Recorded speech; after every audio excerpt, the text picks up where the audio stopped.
Другим событием в поселке Хандаги Тампонского района откроют первый бизнес-инкубатор для предпринимателей. На его базе жители смогут реализовать свои бизнес-проекты, рассказывает Мария Винокурова.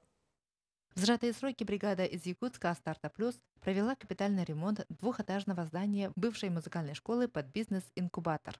Дело в том, что наши предприниматели, частные индивидуальные предприниматели, все в районе разобщены, сами занимаются своим делом, и у них нет центра, где бы они могли собраться, обсудить планы, обсудить проблемы, научиться чему-либо.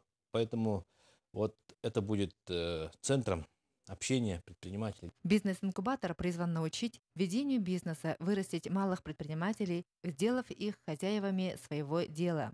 Резидентам здесь будут предоставлять оборудованные мебелью и архтехникой офисные помещения, технологическое оборудование, консультационные услуги в сфере маркетинга, бухгалтерского учета. Произвели работу полностью, капитальный ремонт всего здания, начиная с фундаментов, заканчивая кровлей, внутренние отделочные полностью, полы, все стены, потолки, освещение.